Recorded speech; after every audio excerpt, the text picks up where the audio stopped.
Bonjour à toutes et à tous, bienvenue dans Vous êtes formidables. Petit avant-goût d'été ce matin, qui dit été dit festival en Bretagne. Et la réputation de notre région n'est plus à faire dans ce domaine. Il y a les très gros, les historiques, ceux qu'on ne cite plus, les charrues, l'interceltique ou encore le bout du monde. Mais saviez-vous qu'il en existe 350 autres festivals dans notre région? Ce matin, on vous propose la revanche des petits festivals, les dernières pousses. 4 festivals qui valent le détour et 4 organisateurs avec nous. Alors, la fête des corsaires, on en parle avec vous, Sébastien. Bonjour. Les plages musicales de Damgand, c'est avec vous, Maïwen Lecuyer. Et 2 nouveaux-nés qui arrivent cet été. Vous nous parlerez de Festival Jean-Paul Paillet et de Festival Rock Andvel, Valentine Dijoie. Bienvenue à tous les 4. Alors, vous serez d'accord pour dire que ce titre de la Bretagne, terre de festival, on est tous d'accord là-dessus. Est-ce que vous vous souvenez de votre premier festival où vous avez mis les pieds, Valentine Dijoie? Moi, le tout premier, c'était aux Vieilles Charrues, certainement. Voilà, vers mes 18 ans, quoi. Ouais. Extraordinaire expérience à 18 ans, pour le coup. Ouais. C'est plus ou moins d'ailleurs pour ça qu'on organise le nôtre, pour que les jeunes puissent de nouveau festoyer dignement. Ouais. Voilà, mon plus beau souvenir, je dirais que c'est le concert de Stromae en 2018-19, je crois. C'était vraiment extraordinaire. Et d'ailleurs, cette année de retour aux Vieilles Charrues, il me semble, c'était à quel âge votre premier festival, Maïwen Lecuyer? Alors, j'avais 17 ans. J'avais 17 ans et c'était au festival Algorithme à Aradon. Et je m'en rappelle parce que c'était vraiment mon première expérience, premier festival. Et c'est quelque chose dont j'entendais beaucoup parler parce qu'en Bretagne, festival, c'est quand même quelque chose. Du coup, ça m'a fait vraiment de très beaux souvenirs. Est-ce qu'on se souvient de son premier festival, Sébastien No? Vous êtes plus âgé que mesdames. Alors, c'est il y a quelques temps, effectivement, mais il me semble que moi aussi, c'était les charrues. Ouais. Et ce que j'avais vraiment bien aimé, c'était l'ambiance, en fait. C'est-à-dire qu'on va à un spectacle, j'étais déjà allé dans un spectacle en salle, mais il y a en plus tout ce qu'il y a autour, en fait, des concerts. Et plus que d'aller voir des artistes, c'est aussi... on va chercher une ambiance. Ouais. Voilà. Et j'ai retrouvé ça aussi un peu plus tard au Hellfest. Et alors c'est pas dans la région, mais c'est pas si loin que ça. Et je trouve que c'est vraiment agréable. Et c'est ce qu'on recherche aussi quand on va dans un festival. Jean-Paul Paillet, vous avez fait des gros festivals comme les Charrues ou pas, vous? Pas beaucoup, non. Je suis plutôt avec un regret. Moi, c'est le regret des Raden à Plouvien. Il y a 50 ans, on en parle encore. C'était l'époque de Sheila, Serge Lama qui venait chez nous, chez nos Rodin. Et moi, j'étais un tout petit peu trop jeune. Mais j'ai quand même un regret qui est éternel. Quelque part, aujourd'hui, je suis en train d'essayer de retrouver ce festival, j'allais dire, dans un champ, dans la campagne. Voilà. C'est ça. Voilà, Et qu'est-ce que vous aimez, vous, dans l'ambiance des festivals en général? Juste, c'est quoi? C'est l'ambiance? C'est le fait de faire la fête? Valentine Dijoie? Moi, je dirais que c'est l'osmose entre les personnes, la convivialité et la légèreté, quoi. Ouais. Et vous, Maïwen Lecuyer? À peu près la même chose, c'est vraiment cette bulle à part qui fait que dans un festival, on peut vraiment sortir du quotidien et oublier tous nos petits tracas et vraiment être dans cette bulle de bien-être, de bonne humeur et être là avec la musique, avec ses amis, même sa famille. C'est vrai que c'est très enrichissant. Belle parenthèse, les festivals, Sébastien No? Oui, et puis je trouve que ça, on partage un moment avec des gens qu'on ne connaît pas et qui sont de tout horizon. Mais on s'en fout. Ouais. C'est pas le problème de la personne. Voilà, on va communier ensemble autour d'un même objectif, on va dire. Et ça, c'est cool. Ouais, partagez ça aussi. Oui, voilà, l'objectif, la création. Là, je vois qu'aujourd'hui, je suis entouré de personnes que je connaissais, mais que je connaissais pas les talents, parce qu'on a, en fin de compte, nos petites communes, nous, par exemple, fait énormément de talent, de construire quelque chose. On est en train de... Vraiment, je crois qu'on est en train de construire quelque chose qui va faire plaisir à tout le monde. Alors, pour ne pas faire de jaloux, on a choisi de parler de 4 festivals, un dans chaque département, 2 près de nos côtes, les 2 autres dans notre terre. Je pense qu'on ne peut pas faire plus équitable. On va commencer par les plus vieux des jeunes festivals, si on peut dire. La Fête des Corsaires qui fête tout juste sa 2e édition. D'abord, comment est née l'idée de ce festival? Alors, on était au sein d'une association, donc des Corsaires Malouins, qui regroupe plusieurs sections, et on se disait... l'image d'Épinal de Saint-Malo, c'est les corsaires. Mais il n'y a rien qui est fait autour des corsaires à Saint-Malo. Donc on s'est dit, pourquoi pas faire une fête autour de cette thématique-là, mais on voulait que ça soit vraiment grand public, populaire. Voilà, on voulait vraiment retrouver l'ambiance qu'il pouvait y avoir, par exemple, au XVIIIe siècle. Et donc on s'est rapproché de la ville de Saint-Malo qui nous a dit banco. Donc là, on était en 2018. Et on a pu faire en 2019 la première fête des corsaires, donc dans l'intramuros.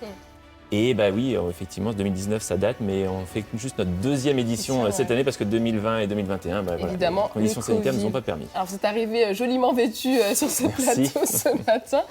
La place du costume est très importante dans ce festival ou pas ? En fait, c'est assez immersif, à la fois pour les gens qui vont venir participer en fait à la fête des corsaires, mais aussi pour les bénévoles qui ont ces rôles-là. Et donc, on encourage les gens à venir costumer, mais on n'est pas sur de la reconstitution historique. Hein. Vous venez comme vous voulez, même s'il y a juste un chapeau ou quoi. Ça marche. Par contre, tous les bénévoles ont des costumes. Et oui, ça fait rentrer dans un personnage. Et nous, ce qu'on souhaitait, c'est voir toutes les rues d'Intramuros, mais avec des gens qui sont en costume quoi, et en corsaire. Donc, et pour lancer un tel festival, il faut être passionné de l'univers maritime, connaître sur le bout des doigts l'histoire des corsaires, non. Vraiment, en fait, on est un noyau de 5 personnes, mais on s'est appuyé sur les associations locales parce que l'objectif, c'était vraiment de s'appuyer sur les forces locales pour faire découvrir Saint-Malo, à la fois pour les Malouins, mais aussi pour les touristes. Et c'est vrai que la première édition, on a fait ça pour faire un petit peu ressortir l'image des corsaires. Mais par contre, juste, je rebondis, c'est que pour la deuxième édition, on s'est appuyé de l'association des descendants des capitaines corsaires, la DCC, qui est basée à Saint-Malo. Et là, eux, pour le coup, ils sont intarissables sur les corsaires. Et ça nous a permis de thématiser certaines animations et de faire en sorte que quand vous venez à la fête des corsaires, vous en ressortez. Logiquement, vous allez savoir différencier un corsaire d'un pirate et puis avoir 2-3 petits éléments comme ça en plus sur Saint-Malo. Et vous organisez aussi des rallyes corsaires. Oui. Alors, en quoi ça consiste Alors, outre la fête des corsaires qui aura lieu fin juin, on fait 2 types d'animations en amont. Des rallyes énigmes qui ont commencé début avril. Et là, l'idée, c'est de découvrir les quartiers de Saint-Malo, alors de manière très simple, mais forcément à vivre. Ce n'est pas des rallyes que vous pouvez faire sur votre smartphone ou par Internet. Je vous donne un exemple. On vous donne un point de rendez-vous. Vous allez être guidé à travers les rues. Et par exemple, il va falloir compter le nombre de miroirs de circulation. Vous savez, quand il n'y a pas beaucoup de visibilité. Vous allez les compter. Finissez votre parcours, vous arrivez sur une affiche qui est chez un commerçant. Et mettons que vous avez compté 8 miroirs. Et bien, vous allez compter la 8e lettre de l'affiche et ça va vous donner la lettre du jeu. Ça commence à être compliqué là pour moi. Et donc, vous avez 11 lettres comme ça à découvrir. Et ce sera la prochaine destination de la fête des corsaires. Côté littoral, autre rendez-vous avec les plages musicales de Damgand, 2e édition pour vous aussi, et une journée où les animations s'enchaînent et pareil, vous vous appuyez, comme la fête des corsaires, sur des associations locales. C'est exact. Dans l'association Vagabond, on est surtout sur un principe d'entraide, c'est-à-dire que chaque membre est constitutif d'une même chaîne, chaque personne est un maillon différent, et les autres associations également, c'est-à-dire que vu que dans les associations, on est très axé tout sur l'entraide, sur la solidarité, c'est naturel pour nous de se contacter mutuellement afin de pouvoir nous aider. Et on les aide aussi s'ils ont besoin. Et ça va donner quoi les animations sur une journée? Parce que je crois que ça s'enchaîne, il y en a quand même pas mal. C'est ça, ouais, on en a beaucoup. Alors, on va avoir du qigong, par exemple. Il y aura également de la fanfare. Il y aura de la danse orientale, de la zumba. C'est vrai qu'il y a beaucoup d'animations. On aura aussi de la musique celtique, de la danse celtique qui vont faire plusieurs passages. La fanfare sera également déambulante. D'accord. Et pour le soir, ensuite, on passera à une soirée plus concert. Et toutes ces activités, elles ont été proposées par des habitants de Damgand? Ou est-ce que c'est vous qui montez ça ensemble? Alors, ce qu'on avait fait, c'était que au début, dans la jeunesse de l'association et du festival, ce qu'on voulait faire, c'était laisser la possibilité à chacun et chacune d'exprimer sa passion. Et on voulait aussi rester sur quelque chose d'assez local, le plus local possible, parce que en Bretagne, c'est vrai que la musique, c'est quand même relativement importante. Oui. La musique, les arts, le spectacle. Et c'est pour ça qu'on voyait que beaucoup de personnes étaient passionnées par ces activités, ces danses, ces chants, et on voulait leur laisser la possibilité de pouvoir se produire sur scène. Donc ce qu'on a fait, c'est qu'on a lancé un appel à projets bénévoles dans le but de pouvoir laisser les personnes venir à nous et s'exprimer pour montrer leur passion.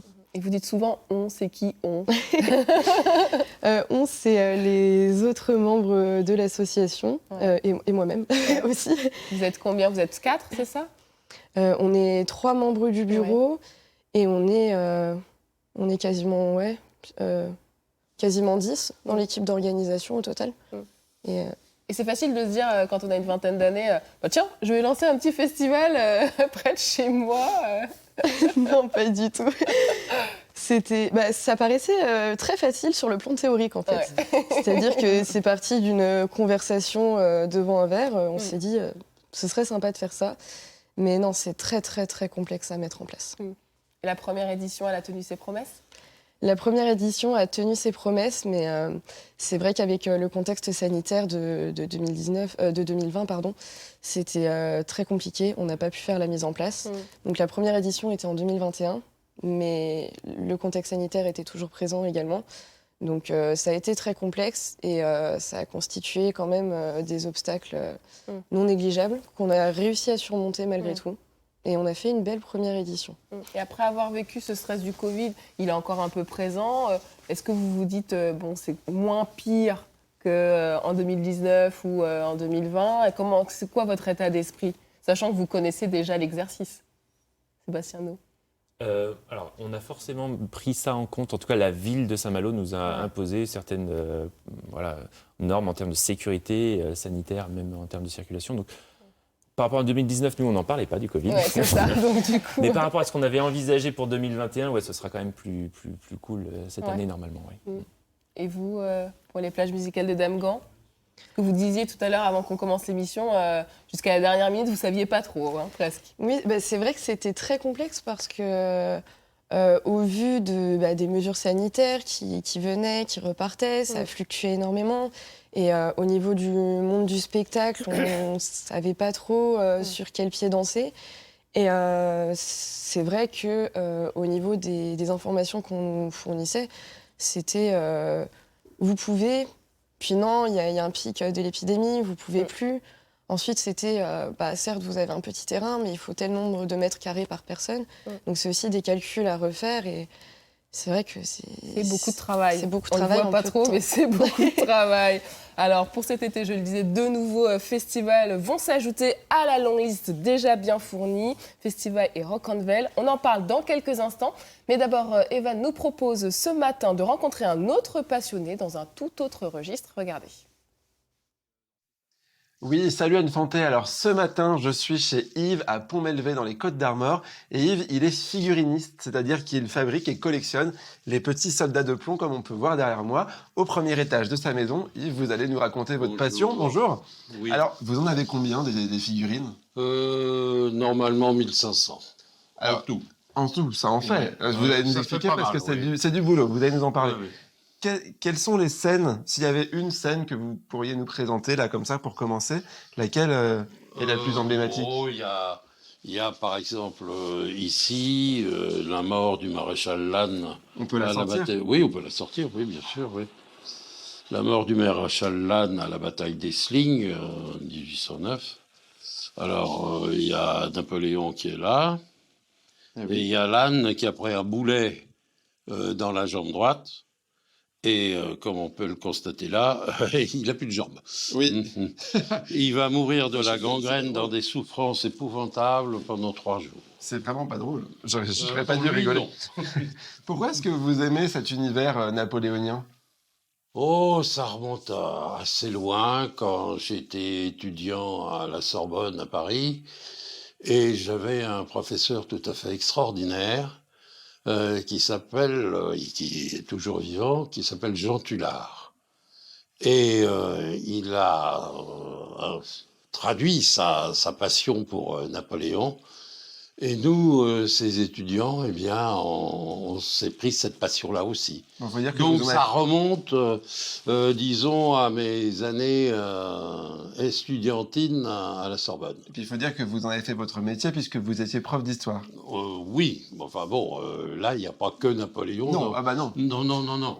Est-ce que vous pouvez nous montrer comment vous fabriquez un soldat de plomb? Parce que Oui, vous avez une fonderie dans votre cuisine. oui. Alors, le principe, c'est d'avoir un moule, Oui. hein, que je ne fais pas, bien sûr. Ça je l'ai acheté. Et dans ce moule, enfin, du moins, on chauffe le plomb et de l'étain dans un petit bassinet. Ça, c'est les deux métaux qui servent à faire les figurines. Voilà. Et une fois que le plomb et l'étain ont fondu, ça forme une espèce de pâte visqueuse, en tout cas fluide.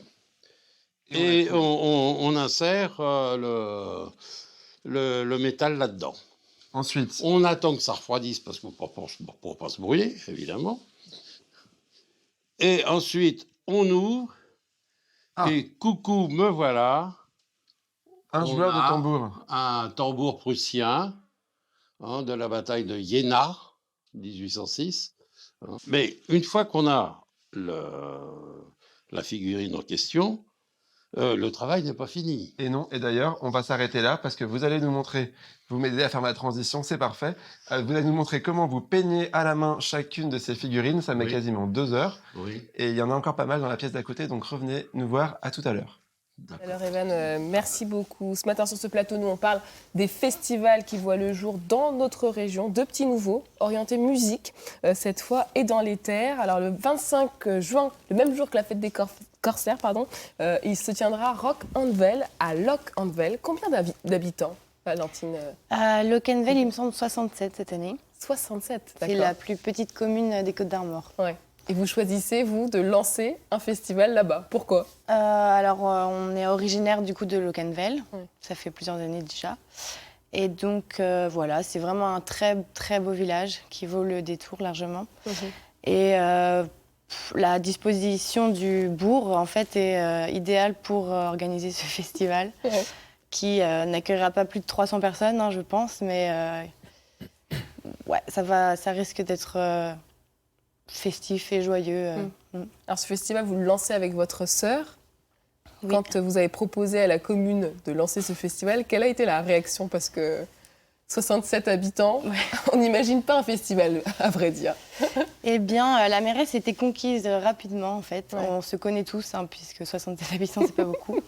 Après, je pense que toute personne de plus de 60 ans ne sera pas forcément ravie de se coucher plus tard que dans leur quotidien, mais ça risque de raviver et de faire un mélange de générations très intéressant. Ouais.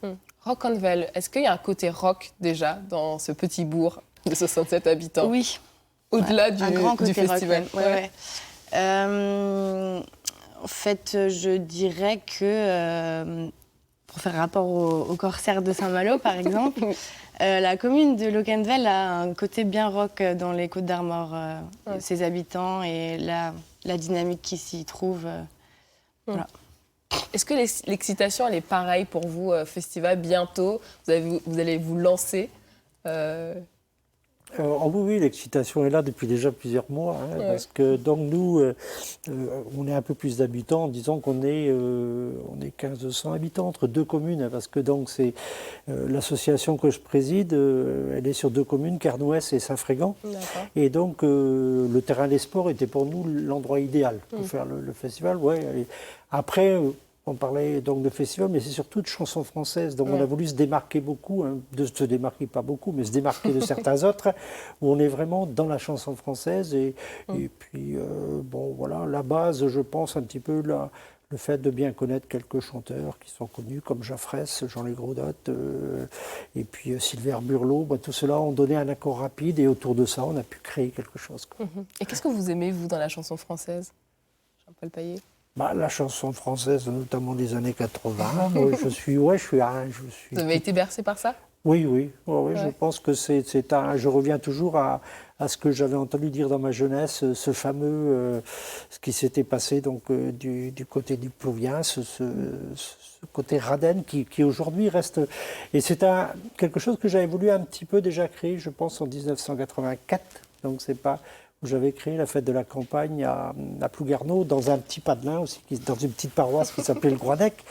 Et bon, à l'époque, c'était plus festif, il y avait un peu de chansons, mais il y avait des jeux, il y avait tout. Bon, aujourd'hui, on est vraiment sur le festival chanson, quoi. Voilà.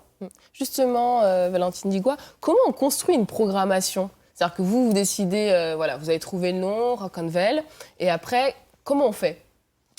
Eh bien, nous, on a essayé de, du coup, trouver des groupes un peu éclectiques. Hein. Pour le coup, ce ne sera pas Uniquement seulement rock. du rock. Non, non, pas du tout même. Il y aura de l'électro, du rap, du coup, un groupe de rock quand même pour tenir nos promesses. Ouais. Et puis de la cumbia, il y aura aussi des spectacles de rue. Et puis ma sœur, du coup, Léa aussi, qui s'y produira, qui, elle, fait plus du blues poétique français, je dirais, ouais. Mhm. Et pour vous, ça a été chose aisée de trouver des artistes pour 2 jours, quand même? Ouais, ça n'a pas été le plus dur. Hein. Ah oui. Ah non, non, avec le nombre de demandes qu'on a et qui continuent à venir, Ouais. on est même étonné aujourd'hui de groupes, je dirais sur le plan national, là, qui nous demandent est-ce qu'il y a aussi un manque peut-être de... Ils cherchent peut-être du boulot, comme on dit. Ouais. Hein. Mais non, Le non, Covid n'a non. pas aidé en plus, je pense. Ça s'est fait assez rapidement. Bon, ce côté-là, ça n'a pas été ma partie parce que je ne suis pas un spécialiste du tout alors, de chansons. Et puis donc, c'est une personne qui est ma secrétaire qui a beaucoup travaillé là-dessus. C'est elle donc, qui a travaillé en relation avec des groupes et après, les groupes amènent un groupe. Mais vraiment, ça a été plus dur de trouver le nom du festival que de trouver le nom Ah du bon, groupe. Hein. d'accord. Non, le nom pour... Qui est-ce qui a trouvé le nom Festival? On avait trouvé des noms qui allaient dans tous les sens, c'était pas du tout ça. Et puis, il y a 10 minutes de recevoir nos amis journalistes du Télégramme et Ouest France qui devaient venir nous retrouver pour le nom du festival. On n'avait toujours pas de nom. Et donc, on a lancé ça. Tout simplement, l'équipe de football de Saint-Frégan s'appelle donc la Vaillande. Et puis, à partir de là, Vaille, Festi, Vaille, voilà. Ok. Aussi simple que ça. C'est parti et Voilà. c'est validé. Oui, c'est validé. Peut-être pour vous, tous les deux qui êtes dans la même situation, c'est quoi le plus dur quand on se lance? Parce que, bon, vous le disiez, c'est pas forcément de remplir l'affiche, mais comment on tâtonne là-dessus? Je dirais que pour nous, ça a été plus le démarchage, la recherche de subventions, tout ça. Parce que c'est bien beau de rêver, mais bon, pour le coup, il faut trouver de quoi Un payer sacré les souvenir, artistes. ils vont nous dire tout à l'heure. après. Ouais, donc voilà, moi, c'était plus ça. Et moi, c'est le contraire. Ouais. C'est le contraire. Au niveau financier, je dirais, bon, peut-être aussi un petit peu le nombre d'années au niveau des organisations déjà, donc au niveau subvention, autant les 2 communes, Saint-Frégan et Carnouès, que notre communauté de communes ont été tout de suite... ont accepté ce que je leur ai demandé, ce qu'on leur a demandé. Et puis également, j'avais des sponsors, quelques 4-5 gros sponsors privés qui suivaient. Ouais. Donc, c'était pas le plus c'est l'organisation. Mais l'organisation, il faut être un peu fou quand même. Voilà. J'imagine qu'il y a des souvenirs qui remontent sur la première édition. C'est quoi les grosses erreurs qu'on fait quand on se lance dans un festival? Sébastien, nous. Alors, nous, le gros inconnu, c'était combien on va avoir de participants. Voilà. Parce que comme on est sur un festival ouvert, directement dans le cœur de ville, on s'était dit, OK, il va y avoir forcément du monde à passer, mais qui va venir, voilà, et pouvoir anticiper ça par rapport au nombre de bénévoles, par rapport au budget aussi. Hein. Nous, on a de la chance, c'est la ville de Saint-Malo qui, à la fois, nous a aidés financièrement, mais aussi d'un point de vue logistique et communication. Donc, c'est vrai que, voilà. Mais on va dire, la plus grosse erreur, peut-être, qu'on a fait en premier, c'était qu'on avait cantonné nos bénévoles sur 16 points d'animation et en fait, ils n'ont pas bougé de leur point d'animation parce qu'on était ric-rac. Ouais. Ce qui fait qu'ils ont été frustrés à la fin de ne pas avoir pu voir tout ce qui se passait sur l'ensemble du festival. Donc là, on va essayer de corriger ça. Peut-être des souvenirs qui vous font sourire aujourd'hui, Maïwenn Lecuyer, par rapport à votre première édition? Alors oui, c'est vrai qu'il y a des choses qui me font sourire. C'est par exemple... rien qu'une chose, c'est le fait qu'à la base, je devais travailler toute la journée ce jour-là et que Damgand, c'est un petit village, donc j'étais quand même pas loin. Et finalement, mon patron m'a laissé mon après-midi. Et première chose que j'ai faite, c'est je suis arrivée en courant là-bas pour aider tout le monde. Et on est parti, je crois qu'on avait fini vers 3h du matin, un truc comme ça. C'est ça. Donc c'est vrai que c'est quand même très sportif, surtout que vu que c'était une petite association, que c'était notre premier festival, heureusement qu'on avait nos bénévoles. Ils sont vraiment essentiels à la tenue du festival. Et heureusement qu'ils étaient là parce que c'est quand même très compliqué de gérer les animations, de gérer les musiciens, la mise en place, la restauration, la buvette, la billetterie et surtout les festivaliers. Parce que les festivaliers, c'est quand même pour eux aussi qu'on fait ça. Et le truc, c'est que parfois, il y a des demandes, on peut avoir aussi des petits soucis. Par exemple, à un moment donné, on a eu l'électricité qui a sauté, fallait qu'on regarde tout de suite d'où ça venait. Et au final, en moins de 5 minutes, c'était réglé, on a trouvé d'où ça venait, mais c'est ce genre de petites choses qu'il faut prendre en compte à l'avance. Valentine Digo, c'est quoi peut-être votre plus grande hantise? C'est la lumière, justement, l'électricité. Voilà. Parce qu'en fait, pour le coup, c'est pas très bien équipé dans le bourg de Locquenvel, donc on cherche toujours à régler ce problème. Pour le coup. Et ça a été facile de trouver des bénévoles qui disent « Ok, on fonce avec vous, même si on ne sait pas trop à quoi s'attendre ». Jean-Paul Paillet? Pour moi, c'est pas le plus dur non plus. C'est quoi le plus dur alors pour vous? Si, le plus dur, c'est l'organisation, c'est ce que nous demande la préfecture, c'est les normes de sécurité. C'est des choses qu'on n'imagine pas, mais qui sont capitales pour les routes, la gendarmerie qui nous dit qu'il faut passer par là. Et puis, il y a les parkings aussi qu'il faut trouver pour mettre les voitures, parce qu'on est quand même à la campagne, nous, on n'est pas dans le bourg, on est aussi un petit padelin. Aujourd'hui, beaucoup de gens ont des légumes, c'est plus des vaches laitières. Enfin, il y a beaucoup de choses à se combiner. Et après, les bénévoles, nous, on a, je dirais la chance, on n'a pas beaucoup de grosses associations non plus. On a les parents d'élèves, donc les parents d'élèves et l'équipe de football déjà qui nous réserve tout ce qui est parti, on va dire, manger et puis boire, ça va être un peu leur... Mais il faut 120 bénévoles. Il en faut 120. Et vous les avez trouvés ou pas? Ouais, il en manque encore là, mais bon, ça se règle. Voilà.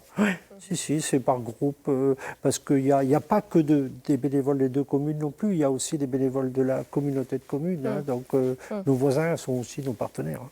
Le fil rouge, finalement, entre vous tous, c'est le fait que ça fédère quand même un certain nombre de personnes qui ne se côtoient pas forcément. Sébastien Nou. Exactement, oui.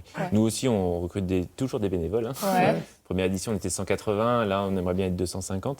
Mais effectivement, on draine à la fois les associations locales, mais toutes les bonnes volontés, habitants ou associations d'autres villes. Mais c'est vraiment le nerf de la guerre. Si on veut que ça se passe bien, pour les participants, mais aussi pour les bénévoles, il faut du monde. Pareil pour vous, Maïwen Lecuyer?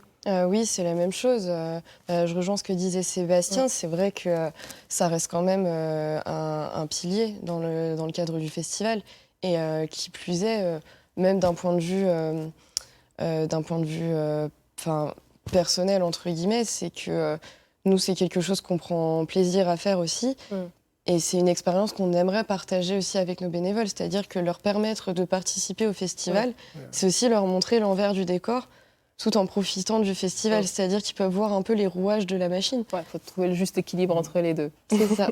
Allez, on marque une pause pour aller retrouver Yves et Evan. Yves, 1500 figurines au compteur. Il confectionne depuis des années des petits soldats de plomb. On retombe en enfance chez vous, Yves, avec tous ces petits soldats de plomb. Eh bien, c'est bien. C'est bien. Il vaut mieux retomber en enfance que baigner dans la vieillesse. Ce sera la phrase du jour. Alors, si on veut continuer à voir comment vous fabriquez vous-même ces soldats, on se souvient de tout à l'heure le petit soldat de plomb que vous avez fondu vous-même ici sur votre gazinière. Arrive ensuite, le soldat arrive ici. Et qu'est-ce que vous faites ensuite? Alors, donc là, ici, je l'ébarde, c'est-à-dire que je le nettoie de toute petite bronchinette de plomb et d'étain, des imperfections, et je le dessocle. C'est-à-dire que j'enlève le socle. Et je colle le soldat en question sur une petite plaquette de carton, de façon à pouvoir manipuler la figurine pour faire justement la peinture. Et la peinture, vous inventez rien du tout, vous pratiquez l'uniformologie? Oui, l'uniformologie. Alors, pour l'uniformologie, j'ai des références par Internet, par des livres que j'ai pu acheter. Et puis, j'ai également la Bible de l'uniformologie. Par exemple, ces gardes d'honneur-là, ils sont là. Alors, Vous pouvez les montrer à la caméra, voilà. Voilà. Ils sont là et donc après vous les reproduisez. Combien de temps ça vous prend à reproduire la peinture sur une figurine? Grosso modo 2 heures. Ah oui. Oui, et pourtant, je l'ai fait en série. C'est-à-dire que je moule déjà les 24 figurines qui sont sur cette plaquette. Et ensuite, bon, je les désocle, etc. Et Vous pouvez ensuite, fermer je le livre, fais... on l'a vu. On l'a vu. Bon. Oui, Et ensuite, bon, bah, je fais le rouge, par exemple, sur ces cartes d'honneur, je fais le rouge, mais sur toutes les figurines. Ensuite, je fais le vert, ensuite, je fais le blanc. Généralement, quand on fait de la peinture, on commence toujours par la peinture claire. A priori, le blanc. oui. Ouais. Par contre, faut pas se planter parce que s'il y a vous vous dépassez un peu et vous n'êtes plus fidèle à la Bible. Oui, non, Là, faut recommencer. ah bah non, il faut recommencer, hein, il faut relire la Bible. Vous avez jamais pensé à les exposer toutes ces figurines? Qu'est-ce que vous en non, faites? Vous jouez non. avec vous... Ah non, je joue pas. Non, j'ai le plaisir. Ça me donne un plaisir des yeux. Voilà. Et quant à l'exposition, bon bah maintenant que j'ai eu un article dans le Télégramme et que des amis m'ont dit mais ne les garde pas chez toi, montre-les aux autres. L'idée m'est venue de faire une exposition. Maintenant, où, j'en sais rien. Quand, j'en sais rien. Mais en tout cas, j'ai le matériel pour faire l'exposition. Vous avez des petits-enfants? Oui. Ils en pensent quoi de ça? Ça les amuse? Les amuser, pas forcément, mais ils sont surpris de la qualité de la peinture, de la reproduction exacte des régiments en question. Et donc ça les interpelle. Mais eux, ce qui les intéresse, c'est les fantasies, les orques, les... Ah oui, tous les elfes, univers un peu du etc. Seigneur des Anneaux, quoi. Du coup, voilà, c'est le Seigneur des Anneaux. Du coup, j'ai acheté quelques moules pour leur faire plaisir. Et je moule parfois, et peins, évidemment. Bon, vous savez que vous avez du pain sur la planche, on va pas vous retarder trop longtemps. Puis nous, c'est déjà la fin de l'émission. Ah bon? Eh ben oui, ça passe vite comme quoi. Oh là là. On est retombé en enfance. Ah bon? Merci beaucoup Je en tout pensais que cas. ça allait durer des heures. Eh ben non. Bonne journée à tous. Bonne journée. Au revoir. Evan, à demain. Revenons, nous, à nos tout jeunes festivals bretons. On le disait, hein, qu'on soit petit ou grand, la logistique et l'organisation restent essentielles. Alors, aux plages musicales de Damgand, vous avez été aidé par un collectif, le collectif des festivals à Rennes. C'est exact. Ouais. On a été aidé par le collectif des festivals. Et comme je le disais précédemment, c'est vrai que c'est très important en tant qu'association de ne pas avoir peur de demander de l'aide.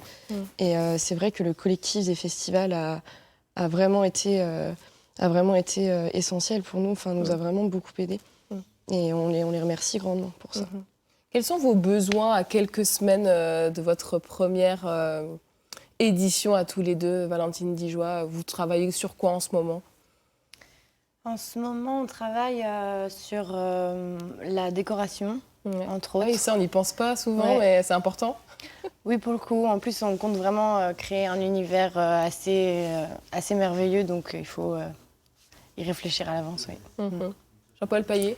Bah, on est un peu sur tous les détails, quoi. C'est ça. Hein. On est des détails qui vont de tout à tout, quoi. Il faut rien oublier. Il faut. On se réunit vraiment, je dirais, tous les jours maintenant avec peut-être un noyau dur d'abord, mais après avec tous les responsables de secteur qui vont du parking aux entrées, au repas. Il ne faut rien oublier, quoi. C'est la sécurité. Et puis on va tous les jours bientôt commencer à aller prier aussi à l'église pour qu'il fasse beau, quoi. Ah oui, ça, le temps, c'est capital. Hein. On ne se rend pas compte. Hein. C'est capital. Comment on gère ce stress-là, Sébastien No? Parce qu'en fait... C'est effectivement un paramètre important. Ouais. Donc nous, c'est vrai qu'avec la ville de Saint-Malo, on a une convention qui, si jamais il y a du gros temps, on peut annuler la journée, quitte à la reporter un petit peu plus tard dans la saison, mais plutôt après l'été. Là, on est au lancement, ce serait plus la clôture de la saison, mais sinon, on espère qu'on va avoir beau. Et justement, cette année, le thème de la fête des corsaires, c'est le retour des Indes. On va regarder un petit extrait, puis on revient juste tout de suite après.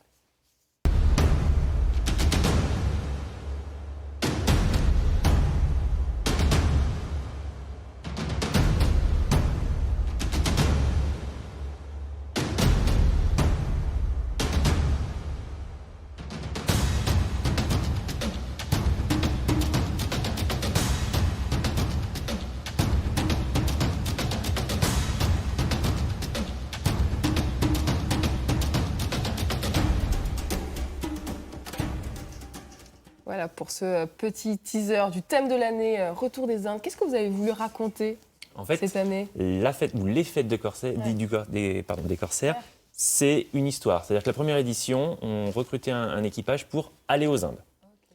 Et ça a pris un peu de temps, mais ils reviennent quand même. Et donc là, c'est le retour des Indes, c'est-à-dire que la journée va commencer par l'arrivée d'une délégation officielle indienne en costume avec les corsaires. Et ça va lancer toute la journée d'animation, donc thématisée corsaire principalement, mais aussi on invite quelque part une nouvelle contrée. Et l'idée, c'est qu'on va enrôler un nouvel équipage cette année pour partir dans une nouvelle destination l'an prochain. Pour l'instant, elle est secrète. C'est ça, et donc à chaque édition, un nouveau thème qui continue, C'est ça. pour permettre de continuer à écrire cette histoire. C'est ça, mais par contre, c'est vraiment basé sur l'histoire de Saint-Malo, c'est-à-dire que les destinations qu'on choisit, ce sont réellement des destinations qui, au XVIIe, XVIIIe, XIXe siècle, ont été les destinations des armateurs corsaires de Saint-Malo. Ouais. Sur les plages musicales de Damgand, vous me disiez aussi, en préparant cette émission, que c'était important de dire que ce n'est pas forcément un festival que pour les jeunes. Vous voulez vous ouvrir aussi à tout le monde. C'est exact, parce que c'est vrai que le village de Damgand est assez particulier, dans le sens où on est au bord de mer, donc le festival se tient juste à côté de la plage également. Et c'est vrai que ce qui est particulier, c'est qu'on a 80% de résidences secondaires. Donc en fait, on a tout un panel de différentes populations. On a les locaux, ceux qui sont là à l'année. On a les résidences secondaires qui viennent, les personnes qui ont leur famille qui sont ici. On a aussi des personnes qui viennent faire leur retraite à Damgand. Nous avons également des jeunes familles qui viennent emménager. Donc c'est vrai que ce petit mélange, ce petit patchwork de population, on se disait que ce serait bien qu'il y ait quelque chose pour elles, d'autant plus qu'on a remarqué que... là, ce sera surtout en parlant de mon point de vue, c'est qu'en fait, pendant toutes mes années adolescentes, je les ai passées à sortir et traîner à Damgand. Et je voyais qu'au fil des années, il y avait de moins en moins de concerts, d'événements. Et c'est pour ça qu'avec des amis, on s'est dit, mais il faudrait qu'on fasse quelque chose. Donc pour vous, c'est vraiment pour faire revivre le territoire. Exactement, c'est pour faire revivre le territoire et pour réunir à nouveau toutes les générations entre elles.